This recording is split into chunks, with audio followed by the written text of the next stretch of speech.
오늘 봉독드릴 말씀은 누가복음 24장 13절에서 35절 말씀입니다. 그날에 저희 중 둘이 예루살렘에서 25리 되는 엠마오라 하는 촌으로 가면서 이 모든 된 일을 서로 이야기하더라. 저희가 서로 이야기하며 문의할 때 예수께서 가까이 이르러 저희와 동행하시나 저희의 눈이 가리워져 그인 줄 알아 보지 못하거늘 예수께서 이르시되 너희가 길 가면서 서로 주고받고 하는 이야기가 무엇이냐 하시니 두 사람이 슬픈 빚을 띠고 머물러 서더라.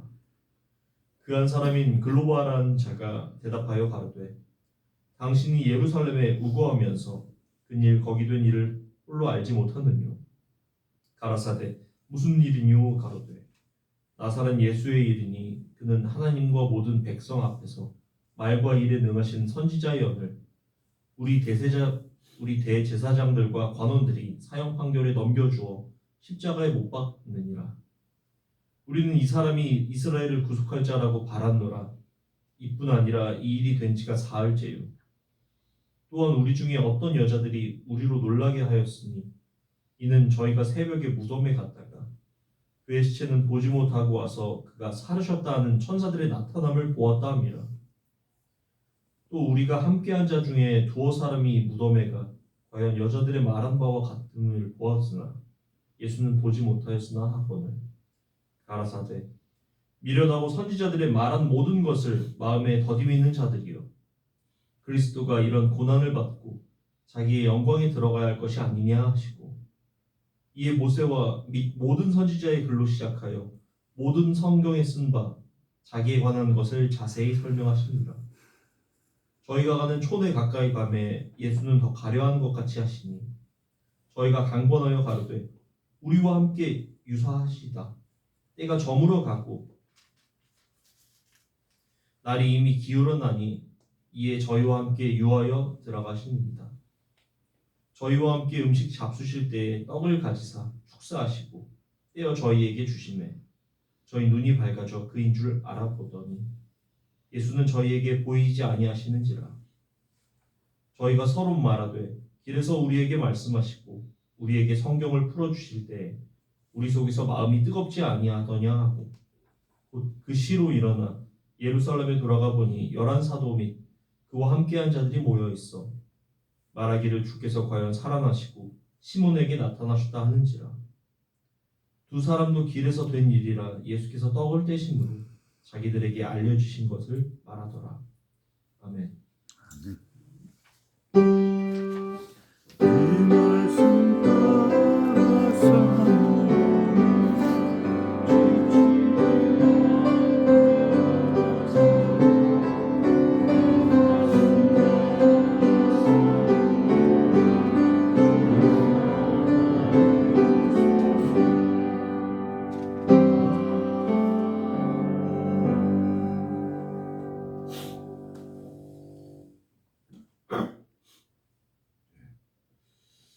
주 동안 평안들 하셨어요?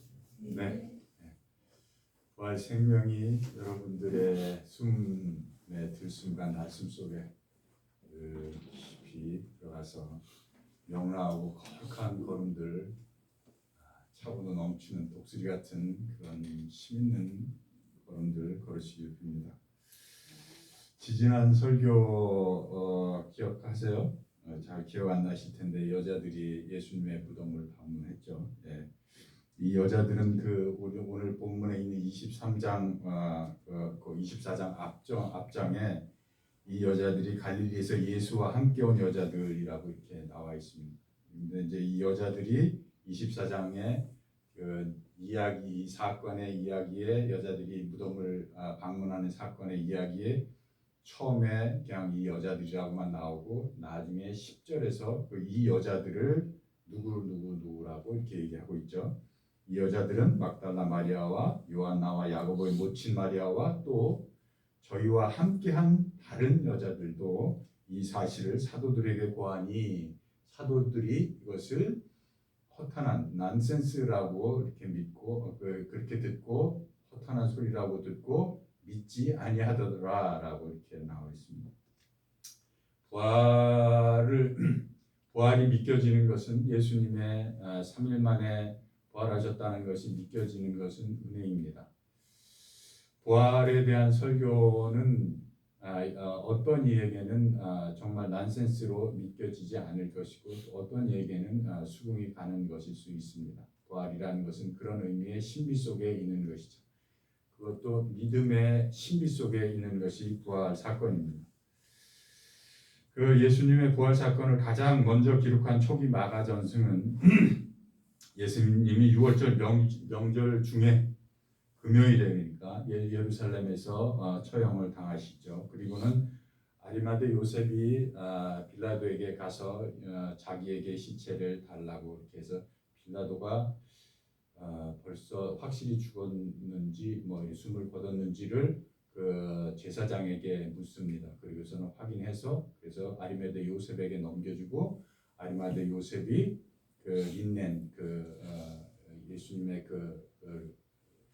시신을 이렇게 감쌀 그 천들을 사서 감싸서 자기가 묻히고자 하는 그 준비해두었던 돌 무덤에 예수님을 안치하는 것이죠.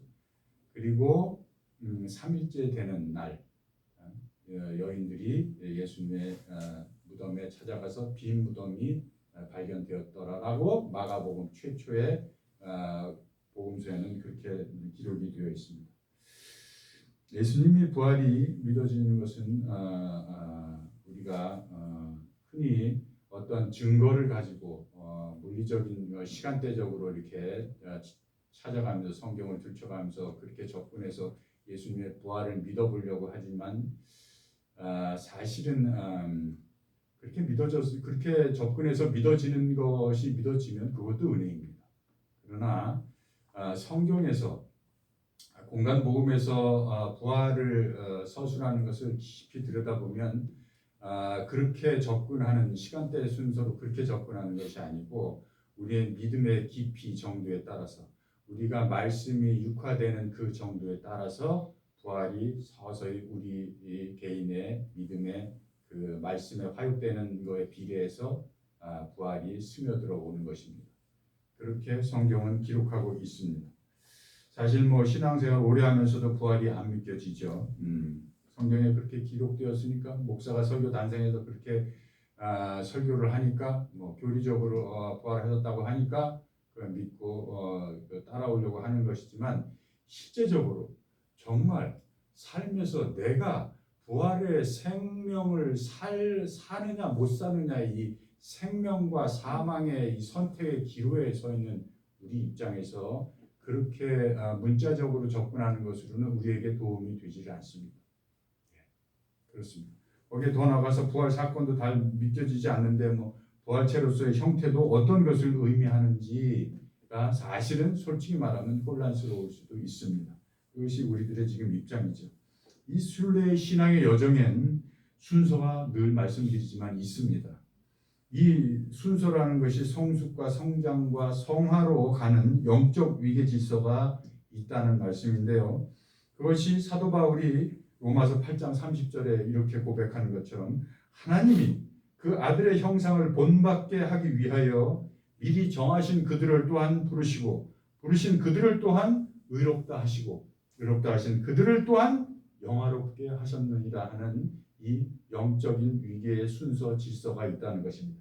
또 하나의 질서로 굳이 성경에서 꺼내보자면 한 달란트 비유에서 예수님이 이렇게 말씀하시죠. 무릇 있는 자는 더 주어서 넘치게 하고 갖지 못한 사람에게는 있는 것까지 빼앗기느니라라고 하는 것이 이것이 천국의 또 원리이기도 합니다. 하나님 나라의 원리가 이런 것이죠. 믿음의 깊이로 들어가는 여정을 말하는 것인데요. 신앙생활이란 십자가와 부활이 손바닥과 손등의 양면처럼 그렇게 같이 가는 것입니다. 십자가의 의미와 부활 생명의 의미가 깊어지고 더 창조적이고 초월적이 되어가는 그런 길인 것이죠. 우리가 가는 길이. 그래서 이 손바닥과 손등과도 같은 양면을 통해서 결국은 더욱 풍성한 생명으로 이 성도를 이끈다는 것입니다. 십자가는 무엇인가요? 십자가가 십자가란 예수님의 십자가에서도 두 가지 측면을 우리가 십자가를 올려다보면서 두 가지 측면을 볼 수 있는데요. 한 가지는 예수님이 십자가에서 우리를 그 예수에게 태초에 하나님과 함께 계셨던 그 말씀으로 예수님이 온전히 내려앉아서 우리를 사망에서 생명으로 옮기시는 다리를 놓아주신 그런 지고지순한 지극한 사랑이 우리는 십자가에서 그걸 볼 수 있는 것이고, 이 사랑이 우리에게 그 깊이와 높이와 넓이를 한없이 한없이 가져다 주신다는 것을 볼 수 있는 것입니다. 한 면이고요. 다른 한 면은 그와 정반대로 인간은 자신이 통제할 수 없는 것이 앞에 딱 놓였을 때, 그리고 제 힘으로 좌지우지하고 싶은데 그거 하고 싶지 못할 때, 그럴 때 그 상대를 적으로 여기거나 불필요한 것으로 간주하고서는 파괴하려는 충동 욕구, 이것을 이제 타나스토스라고 할 수 있는데요. 이런 파괴하려는 충동 욕구를, 그 인간의 그 죄와 그 사악성을 우리는 십자가에서 보게 되는 것입니다. 그 두 가지 측면을 우리는 십자가에서 볼 수 있는 것이죠. 따라서 십자가는 인간의 모든 폭력, 모든 무의식에 있는 인류의 집단적인 그림자를 직면한 한 인간 예수가 그 모든 파괴성을 십자가에서 사랑으로 떠안았다는 것이죠. 그 사실을 십자가는 말해주고 있는 것입니다. 따라서 예수님은 십자가를 당신이 손수지심으로 모든 폭력과 악과 죄성을 떠안으시되 그것들에 동화되지도 않고 물들지도 않고 그것들에 지지도 않고 자기 자신이 조금도 부서지지 않고 인간 최초로 실현된 개별화의 인간이면서 통전된 새로운 존재를 십자가상에서 보여주신 것입니다. 이것이 십자가입니다. 그러면 또 한편에 손에 손바닥과 십자가라는 손등의 부활은요? 예수님이 부활하신 근거는 어디에서 찾을 수 있는 거예요? 어디에서? 예수님이 부활하신 근거는 심플합니다. 아주 단순합니다. 예수님이 부활하신 근거는 하나님에게서 찾을 수 있는 것입니다. 그 예수님의 부활은 사도행전 2장 22절 이하에 이렇게 고백하고 있습니다. 너희가 그를 법 없는 자들이 손에 빌어 못 박아 죽였으나 하나님께서 그를 사망의 고통을 풀어서 살리셨으니 이는 그가 사망에서 매여 있을 수 없었음이니라 하고 그렇게 고백하고 있습니다. 태초에 하늘의 뜻이 온전히 땅에 내려앉아 십자가를 지게 하시고 그 하늘이 그를 부활하기까지 책임을 지셨다는 것입니다.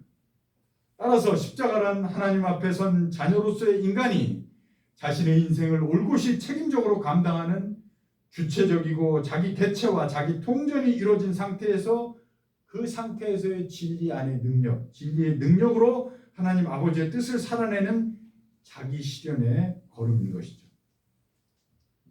그래서 이것이 최상의 인간 원형인 예수 그리스도의 십자가를 향한 꼭지점이라고 보시면 됩니다. 그래서 우리가 예수 그리스도를 따르는 것입니다. 그래서 우리가 예수 그리스도를 우리의 구세주로 믿고 따르는 것입니다. 이것이 칼 구스타프 심층 심리학자인 칼 구스타프 융은 이렇게 얘기해요. 이것은 개별화 과정을 끝까지 따라서 완성하려는 모든 이들에게 진정으로 일어나는 일이다. 이렇게 얘기합니다. 십자가라는 건 자기가 주체적으로 자기 십자가를 진다는 건 그런 일의 꼭지점인 것이죠. 따라서 십자가 없이 부활만 바라는 인생은 죽어서 천국 간다는 영생을 바라는 신화적인 희망에 불과한 것이고, 반대로 부활 없이 십자가만 강조하면 수많았던 시대적 영웅들의 순교 이야기로 그냥 그치고 마는 것이라는 것입니다. 그래서 언제나 손바닥과 손등에 같이 가는 것처럼 십자가 부활은 우리의 인생의 신뢰 여정에 같이 가는 것이죠. 부활하신 예수님을 체험한 사건들이 사복음서에 나오는데요. 그 내용이 다양한 것을 우리는 볼 수 있습니다. 그것은 그 다양한 이유는 부활해진 예수님을 만나는 사람들의 삶의 자리의 다양성과 그 근거와 그리고 신앙의 근기와 또 신앙의 정도에 따라서 여러 양상들이 가능함을 그것을 말해주고 있는 것입니다. 성경은 말씀드리지만 역사서도 아니고 과학책도 아니고 예수의 다큐도 아닙니다. 굳이 다큐로 보고자 한다면 예수를 믿고 따르는 신앙 고백자들의 신앙 고백적 다큐서라고 그렇게 명명해 볼 수 있겠죠. 성경은 천둥이나 지진이나 폭풍 속에서도 안 계시고 아주 작고 미세한 음성으로 오시면서도 광폭적이고도 새벽 안개 퍼지듯 젖어드는 하나님의 생명 사랑의 부르심의 그 목소리에 귀 기울이려고 하고 반응하려고 하고 자원하는 심령으로 응답하고자 하는 그 은혜 받은 자들의 신앙 고백서인 것입니다. 성경은 그런 책입니다. 사복음서에 부활 사건이 들어있는 장들은 우리를 영적 신앙의 깊이로 한 걸음 용기를 내딛게 하는, 용기로 한 걸음씩 한 걸음씩 깊이 들어가게 그렇게 이끄시는 안내자 역할을 하고 있는 것이죠. 믿음의 선물인 것입니다. 우리의 믿음의 선물인 것이죠. 성도가 주체적으로 자기 십자가를 질 수 있는 것도 은혜지만 우리가 부활을 믿게 되는 것, 어떻게 믿게 된다고요? 말씀이 화육되는 것에 비례해서 거기에 열매 맺혀지는 것, 그것 자체도, 그래서 부활을 믿게 되는 것조차도 은혜인 것이. 그래서 모든 것이 은혜인 거예요. 모든 것이 은혜인 거예요. 은혜가 아닌 것이 없는 것이죠. 믿음이 깊어질수록 성숙으로 열매가 무르익을수록 그것에 비례해서 예수님의 부활이 내 가슴으로 들어와 이해가 되고 믿어지고 순종하게 되고 그래서 당신의 뜻을 따라서 오직 하나님만을 의지하게 되는 그런 순명의 걸음, 그 길로 나아가는 것이 그것이 그래서 우리가 부활의 삶을 부활의 생명을 얻고 살게 되는 길인 것이죠. 그것이 바울이 에베소서 교인들에게 에베소서 4장 13절로 이렇게 얘기하는 것이에요. 우리가 다 하나님의 아들을 믿는 것과 아는 일에 하나가 되어 온전한 사람을 이루어 그리스도의 어디까지요? 장성한 분량까지 이 충만한 데까지 그 충만한 데까지 이루려는 것인데 그것은 그리스도의 몸을 우리에게서 세우려 함이라 이렇게 고백하고 있습니다. 지지난주에 설교의 여자들은 당시 예수님을 따르던 여성 제자 무리를 대표하는 대명사격으로 쓰였다고 말씀드렸습니다. 오늘 본문에 엠마오로 가는 두 제자는 예수님을 따르던 남성 제자들의 대명사로 쓰셨다고 이해하시면 좋습니다. 그렇게 보시면 되는데요. 그 남성 제자 중에 교회를 다니면서도 예수님을 그저 윤리 도덕 교사의 정도에만 머무는, 그래서 어떤 그 에티켓 신앙생활이 세상을 살아가는데 에티켓의 부속물로 그렇게 여기면서 교회를 다니는 사람들, 그런 사람들이라고 보시면 되죠. 아직 개체화와 자기 통전이 이루어진 옛사람이 다 제거가 되지 않은 상태에 머물러 있는 그런 제자들을 얘기합니다. 따르는 사람들을 말하는 것이죠. 누가 기자는 매우 자세하고 자상하고 꼼꼼하다는 것을 이 본문에서 볼 수 있습니다. 누가복음 전체가 그런 성격을 가지고 있어요. 누가복음 참 김 목사님도 생전에 그런 말씀을 종종 하셨어요. 누가복음은 그런 부분이 있다고. 저도 누가복음을 본문으로 이렇게 깊이 읽을 때마다 그게 느껴지는데요. 아마 저도 그렇고 김 목사님도 의사라 그럴 것이다라는 얘기를 이렇게 동의하고 있습니다. 애정과 배려심이 굉장히 깊은 것을 우리가 누가복음을 통해서 늘 볼 수 있습니다. 오늘 본문 사건은 사실은 마가복음에 나와 있는데요. 마가복음에는요, 오늘 이 누가복음의 이 본문이 23절로 이렇게 구성되어 있잖아요. 마가복음에 딱 2절만 나와요. 마가복음 딱 2절. 뭐라고 나오는지 아세요? 마가복음 16장 12절 13절에 이렇게 나와요. 그 후에 저희 중 두 사람이 걸어서 시골로 갈 때 예수께서 다른 모양으로 저희에게 나타나신, 다른 모양으로, 이 단어가 중요해요. 여기서 다른 모양으로 저에게 나타나시니 저들이 가서 남은 제자들에게 구하였으되 역시 믿지 아니하더라 이렇게 나와 있습니다. 이게 끝입니다. 마가복음 최초의 부활 사건을 기록한 마가복음에 이렇게 나와 있습니다. 그리스도인은 길 위를 걷는 이들입니다. 우리는 도상 위에 있는 순례 여정길 위에 있는 이들이죠. 때로는 인생의 쓴맛을 보고 자괴감에 빠지고 실망과 절망으로 엠마로 향하는 길 위에 있는 때가 있고 또 그 반대로 부활 생명에 대한 소망과 믿음과 사랑으로 예루살렘을 향해서 차고 올라가고자 하는 그 길 위에 서 있는 것이 우리 성도들인 것이죠. 오늘 저들은 예수님을 하나님과 모든 백성 앞에서 말과 일에 능하신 선지자의 한 사람으로 여기고 라고 19절에 나와 있어요. 자신들을 로마의 압제에서 해방시켜줄 이스라엘을 구속할 정치적인 메시아로 믿고 기대를 걸고 따랐으나 그가 십자가에 처형되고 만 것입니다. 요즘 세상 돌아가는 걸 잘 보십시오. 대부분 허다한 인생들이 이런 정치, 경제, 권력적인 메시아를 기대하고 희망하다가 그 기대가 꺾이고 인생이 파국을 맞는 것이 시간 문제인 것을 우리는 쉽게 뉴스를 통해서 전 세계 상황을 보면서 알 수 있는 것이죠. 칼 막스는 이렇게 얘기했어요. 종교는 억압받는 피조물의 한숨이자 무정한 세계의 감정이고 영혼 없는 세계의 영혼이다. 그래서 그것은 인민의 아편이다. 이렇게 얘기합니다. 막스의 주장은 종교가 존재할 수밖에 없는 사회적인 배경과 맥락이 있음을 짚으면서도 종교가 가리키는 그 손가락에 휘둘리는 주체적인 책임성을 상실해가는 현대인들, 인민들의 그 나약함과 안타까움을 그것을 안타까워하는 말인 것이죠. 요즘 미국인으로서 첫 교황이 된 네오 14세도 뉴스에 자주 나오죠. 트럼프와 대립각을 세우는 그래서 연일 뉴스에 보도되고 있습니다. 예수를 아는 사람, 그리스도를 믿는 사람, 그 사람의 행보가 이런 행보인 것이에요. 예수 그리스도를 진정으로 믿고 따르는 사람의 행보는 이런 행보를 걸을 수밖에 없는 것입니다. 레오 14세 교황은 어떤 모양으로든 평화의 다리를 놓는 역할을 자신의 사명으로 알고 걷고 있는 것이죠. 마태복음 5장에는 산상수훈의 팔복 얘기가 쭉 나와 있죠. 그 팔복은요, 자기 객체화가 이루어진 자기 통전을 이룬 사람들의 성도들의 그 부활 생명 양상을 보여주고 있는 것인데요. 그중 하나가 화평케 하는 자는 복이 있나니 그들이 하나님의 아들이라 일컬음을 받을 것입니다. 이렇게 나와요. 화평케 하는 자, 피스메이커, 평화를 이루려고 하는 자, 평화의 중재자가 되려고 하는 자, 그들이 이것이 팔복 중에 하나인 것입니다. 어디서든 평화를 이루고자 노력하는 자가 하나님의 자녀인 것입니다.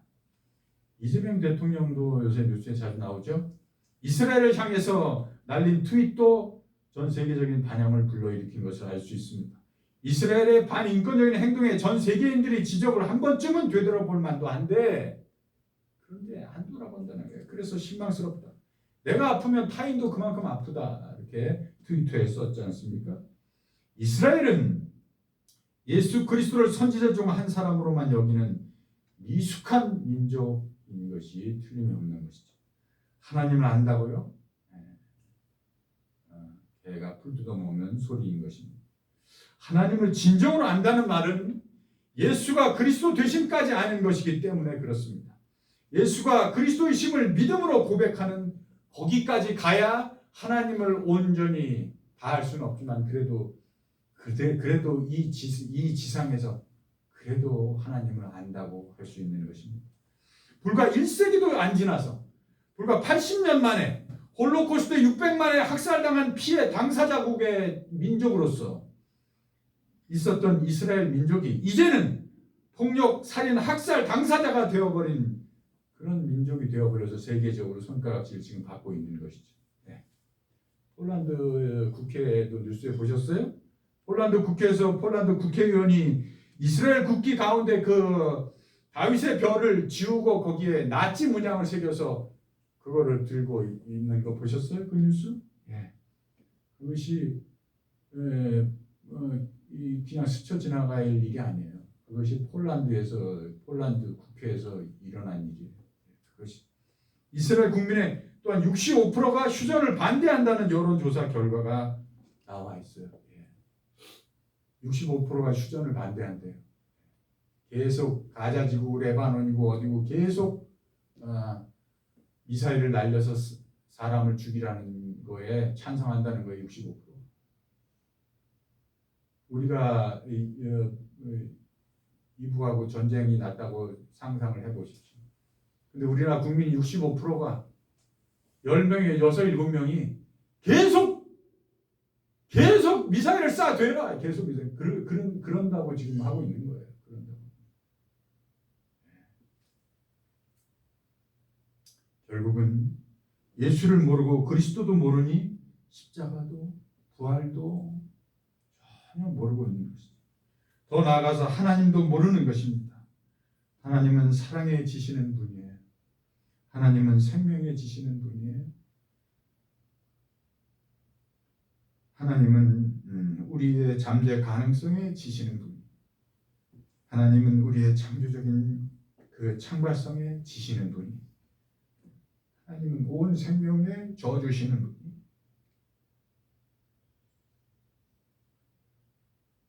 하나님은 그리스도 안에서의 자기 초월까지도 너그러이 도와주시고 토닥여주시고 지지해주시는 분이야.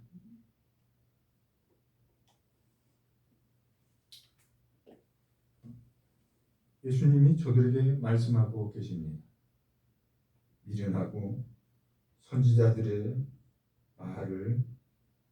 말한 모든 것을 마음에 더디밌는 자들이 그리스도가 이런 고난을 받고 자기의 영광에 들어가야 할 것이 아니냐.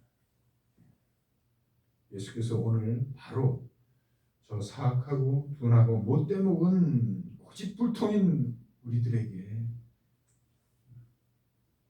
향해서 엄하게 꾸짖고 계시는 것입니다. 미련하고 선지자들의 말한 모든 것을 마음에 더디 믿는 자들이요. 그리스도가 이런 고난을 받고 자기의 영광에 들어가야 할 것이 아니냐. 기도하시겠습니다. 참 좋으신 하나님 아버지, 우리를 긍휼히 여겨 주셔서 당신의 영원하신 말씀을 내려 주옵소서. 그 말씀이 둔하고 메마르고 고집센 굳어진 우리 가슴에 떨어져 우리를 뜨겁게 생명, 평화, 정의와 사랑에 요동치는 축복을 허락하여 주옵소서. 예수 그리스도의 이름으로 기도합니다. 아멘.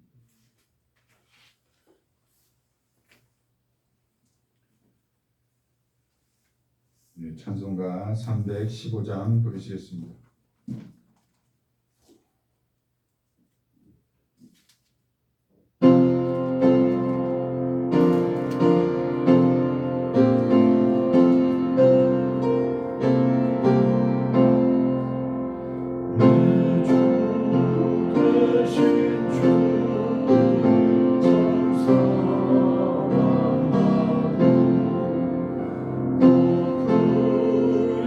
그에게 죄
찬송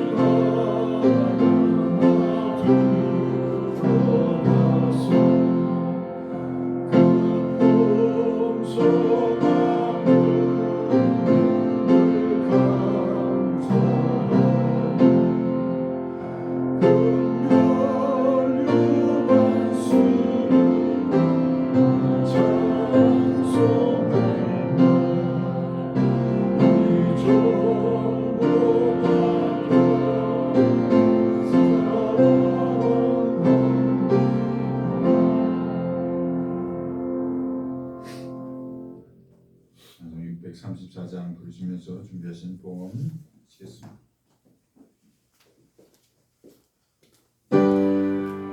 모든 것이 적결